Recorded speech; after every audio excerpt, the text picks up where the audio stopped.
opening a Wikipedia disambiguation page is this highly specific, almost surreal kind of internet experience. Oh, completely. It's totally unique. Right. It is like walking into a room expecting to find one specific person only to discover, like, a massive family reunion where absolutely everyone in the room shares the exact same name. Yeah, but they all live wildly, completely different lives. Exactly. You open the door, and instead of your friend, you're just staring at an entire crowd of strangers who technically fit the exact same description. It's a liminal space, really. I mean, disambiguation pages aren't the destination. They're the digital waiting room where the internet just pauses and asks, which version of reality are you actually looking for? Which is such a great way to put it. And welcome to today's deep dive, everyone. We are looking at a piece of source material that is deceptively simple, but underneath, it is this fascinating case study in how we organize human knowledge. It really is. We are examining the Wikipedia disambiguation page for a single symbol and a single number, which is $100. Just the $sign immediately followed by the number 100. No spaces, just a single string of text. Yeah, and when you see that number and that symbol, your brain probably fires off a very specific image. Yeah. I mean, you might picture a piece of paper sitting in your wallet or, a specific concept of wealth and value. Oh, definitely. We all have a default. Right. But our mission today is to break you out of those default assumptions. We are going to explore how that single, simple string of text just fractures into dozens of distinct global realities. And how a seemingly universal symbol is actually kind of an illusion. Yeah, a total illusion. Plus, we'll get to one completely unexpected musical surprise at the very end of this list, which is, we'll get there. I can't wait for that part. But the reason this text is so compelling to analyze is that it forces us to confront the limitations of language itself. How so? Well, a disambiguation page exists because the term $100 fundamentally fails to communicate a single shared reality. It represents this vast array of banknotes, bills, and coins across the globe. So we are looking at a document that is desperately trying to impose, architectural order on a chaotic, highly localized world. Yeah, let's unpack that architectural order, because the very first thing that jumps out in the source text is the sheer density of the word dollar. It's everywhere on that page. It is. The premise of the page almost immediately gives way to this overwhelming list of currencies that all use that specific word. It is the dominant linguistic pattern on the page, without a doubt.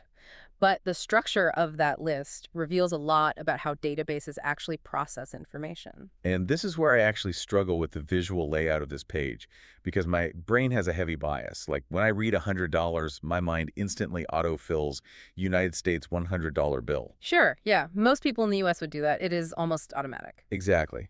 But looking at this Wikipedia page, the U.S. bill is completely stripped of its usual VIP status. It is literally just the fifth bullet point down on a very long list. Just blended right in. Yeah. It sits right there, tucked between the Nicaraguan 100 Cordoba note and one of the banknotes of the Hong Kong dollar. I mean, there is no special bolding. There is no giant font saying, "Did you mean the American one?" Right. No flashing light. None. It is just another entry. And that's because it flattens the geopolitical landscape. To an encyclopedia database, the United States $100 bill holds the exact same structural weight as the Australian $100 note or the Canadian $100 note. They are all simply physical objects that lay claim to a specific alphanumeric string. I mean, I have to push back on that just a little bit. Is it really flattening it? Or is the algorithm creating a massive false equivalence? Oh, that's an interesting way to look at it. Because in the real world, out there in the physical global economy, a U.S. $100 bill and a Namibian $100 bill do not carry the same weight at all. No, of course not. They don't have the same purchasing power or international influence or recognition. So by putting them on equal footing, isn't the encyclopedia basically ignoring reality? Well, that is the fundamental tension of information architecture right there. The database is entirely blind to purchasing power or international influence. It only sees characters. Just the letters. Exactly. The reason the United States is the fifth bullet point isn't a political statement, it's an alphabetical one. Oh, wow. Yeah, A comes before U. Australia comes before the United States. The alphabet doesn't care about the Federal Reserve.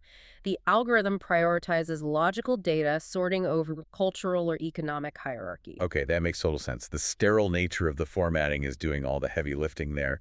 And the sheer volume of this dollar club in the text is staggering when you read it without that hierarchy. It really is a massive list. You get the major economic players you expect, right? The Hong Kong dollar, the Singapore dollar, the new Taiwan dollar. But then the text takes us on this sweeping global spread that crosses continents without a single page break. It acts as a master key to dozens of independent economies. Yeah, we jump straight to African nations with the text listing the Liberian dollar, the Namibian dollar, and one of the banknotes of Zimbabwe. And then we hit this absolutely dense block in the Caribbean and the Americas. Just listen to the rhythm of this list from the source text. We have the Barbadian dollar, the Belize dollar, the Bermudian dollar. It just keeps going. It does. The Cayman Islands dollar, the Eastern Caribbean dollar, the Guyanese dollar. Jamaican dollar. Exactly. The Surinamese dollar and the Trinidad and Tobago dollar. I mean, it's wild. But notice what is missing from that huge block of text. Context. The page gives you the names, but it doesn't give you the connective tissue. What do you mean by connective tissue in this case? Think about the underlying mechanism of why all those disparate places use the exact same word. The symbol, the S with the line through it, and the word dollar are shared across vast oceans. Right. The text also lists the Fijian dollar, the Brunei dollar, the Solomon Islands dollar. You are looking at a linguistic footprint. Oh, like a historical footprint. Yes, from Fiji to Brunei to Jamaica to Namibia. The text doesn't explicitly state the history of the British Empire or global trade routes, but the remnants of that history are baked right into the terminology. So the Universal Naming Convention is essentially a ghost of historical globalization. Precisely. It's a ghost. Yeah. But here is the crucial distinction we really have to make. While the name dollar feels universal, the reality of it is entirely localized. Because they're different physical things. Exactly. Each entry on that list represents a completely distinct physical object, a specific country's banknote with its own local leaders, local flora, and fauna printed on it. Right, right. The text forces us to confront the fact that a generic universal $100 just does not exist in the physical world. There is only the localized version of it. It's a linguistic illusion. We all agreed to use the same word for the math, but we applied it to completely different pieces of paper. Yeah, exactly. Which actually brings up an interesting shift in the text. Because as much as the word dollar dominates the top half of the page, the disambiguation list clearly proves that $100 isn't strictly synonymous with dollars. No, not at all. The symbol itself transcends the word entirely. Yeah, the page has to account for all the other naming conventions that lay claim to this exact numerical value and symbol combination. Because the dollar sign is not exclusive to the dollar. It is like finding out your cousin John is actually 50 different people. Yes. None of whom speak the same language, but they all inexplicably respond to the exact same whistle. That's hilarious, but so true. The core mathematical identity of 100 is the same, but the cultural flavor is completely fundamentally different. The symbol acts as a linguistic border.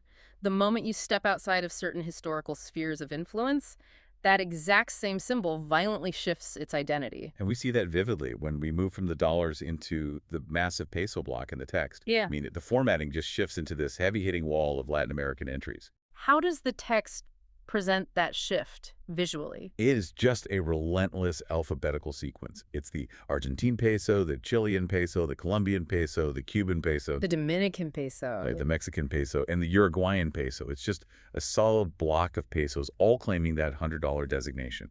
And if you look closely at that structure, you start to see how a dry list of disambiguation terms can actually function as a shadow map of the world. A shadow map. Okay, you have to walk me through how that works mechanically. Well, just by reading these names, you can mentally reverse engineer regional economic and cultural blocks. Okay, I'm tracking. You see the dollar dominating the former British colonies in the Caribbean, as we just discussed.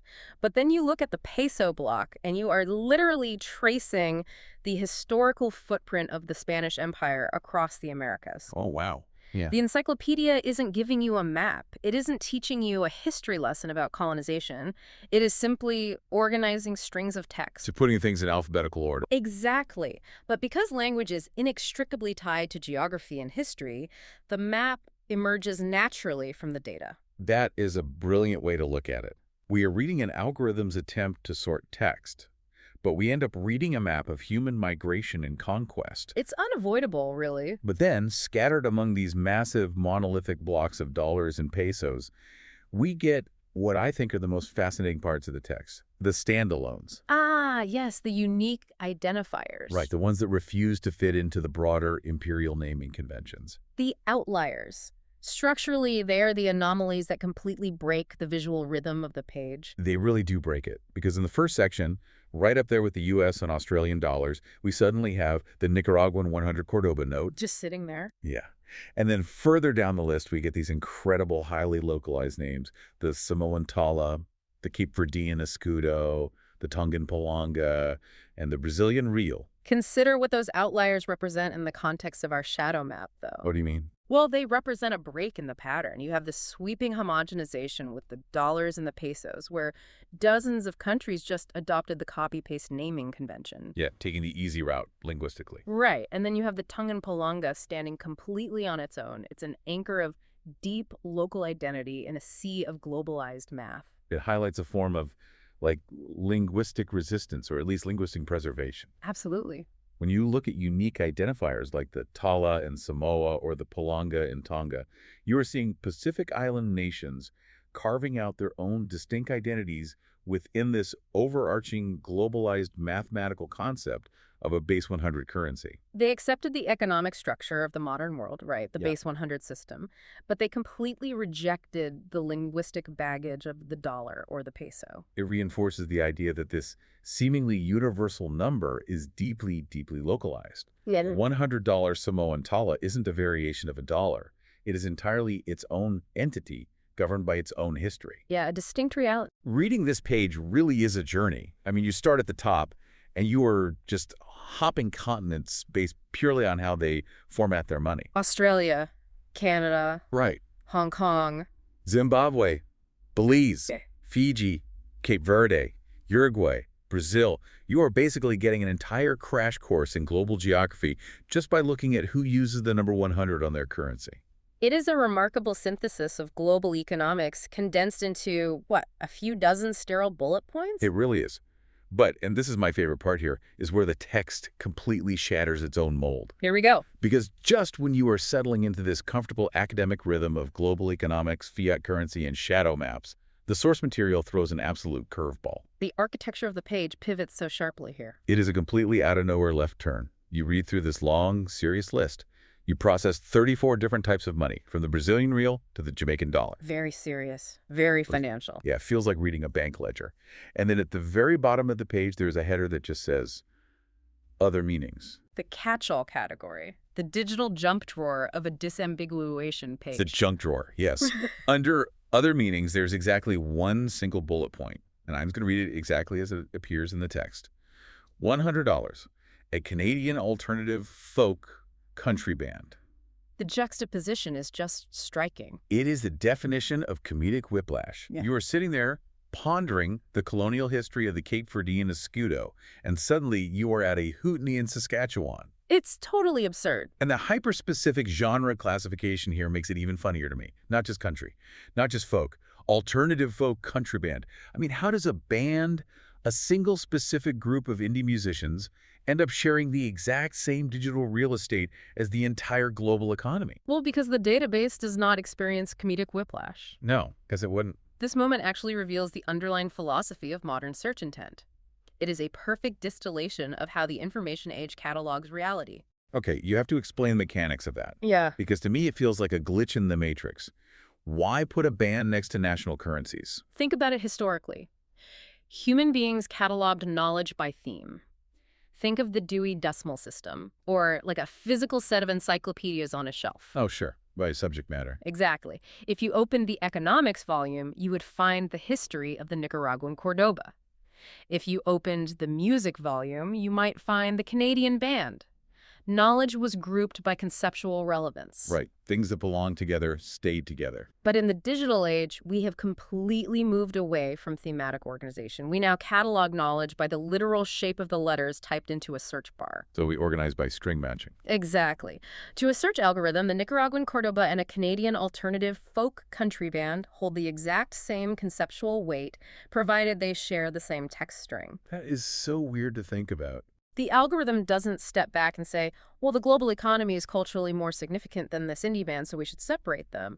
It simply says, here are all the human concepts that match the characters you typed. It is the ultimate equalizer. I mean, the algorithm doesn't care if your search intent is to understand the exchange rate in Namibia or to look up fiddle solos in Toronto. It doesn't care at all. It just hands you the menu and says, you figure it out. These are the things called $100. But consider the philosophical loss of that shift, too. When we organize purely by string matching, we create these bizarre, accidental, digital neighborhoods. Digital neighborhoods, I like that. A Canadian band and the Eastern Caribbean dollar are now next-door neighbors on this page, forever linked by nothing more than a shared sequence of alphanumeric characters. We gain incredible search efficiency, sure, but we lose the curated context that thematic learning used to provide. Does it really matter if we lose that thematic context, though? I mean, the page is doing a lot of heavy lifting. It's serving two completely different masters at the exact same time, and it gets the job done. It functions, yes, but it requires the user to do the contextual sorting that the encyclopedia used to do for them. That makes sense. And the text even acknowledges this burden on the user. At the very bottom, there's a small italicized note regarding its own mechanical function. Oh, yeah, the disclaimer. Right. It says, if an internal link incorrectly led you here, you may wish to change the link to point directly to the intended article. I noticed that when I was reading it. It's fascinating because it's basically the page acknowledging its own potential for chaos. Exactly. It is saying that people probably click on a link for $100 in an article about, like, a guitar, expecting to go to a page about prices, and end up stranded at this giant global finance family reunion instead. Which happens all the time. It's the digital equivalent of a misdirected mailman asking you to fix the address on the envelope yourself. It relies on human intervention to ensure that the connections remain accurate, precisely because the core term is so inherently ambiguous. The architecture of the internet is deeply fragile in that way. So fragile. A single bad link sends someone looking for music into a list of Central American currencies. Which brings us to the broader implications of all this. We have taken a pretty wild journey based on a remarkably short piece of source material. We really have. I mean, we started with a simple search for $100, and it took us on a literal world tour. We traveled from the Australian dollar to the Uruguayan peso to the Tongan paʻanga. We traced the shadow maps of old empires through the Caribbean and Latin America. And finally, we ended up in the front row of a Canadian alternative folk country concert. That is an enormous amount of human reality to process from a single symbol and a number. It is. And the core takeaway here is that context dictates reality. The simplest, most everyday terms, the symbols you don't even think twice about when you see them on a price tag or a billboard, are loaded with localized realities. We assume our default settings are universal, but they just aren't. What means one very specific thing to you, a green piece of paper with a historical figure on it, is a completely different physical object to someone in Samoa. Or a totally different genre of music to someone in Canada. Right. A disambiguation page forces you to acknowledge the multitude of realities that exist simultaneously behind a single word. It shatters the illusion of universal experience. It really does shatter that illusion. And as we wrap up this deep dive, there is one tiny, easily overlooked detail in the source text that I want to leave you with. The metadata. Yes, the metadata. Way down in the hidden categories section, past the currencies and past the band, there is a note about the page's metadata. It says, this page was last edited on 22 September 2024. The digital timestamp of its most recent evolution. That timestamp is proof that this page is not a static document. It's a living, breathing record. The world is constantly shifting. New nations form and declare independence. Economies collapse and rebuild their monetary systems. Exactly.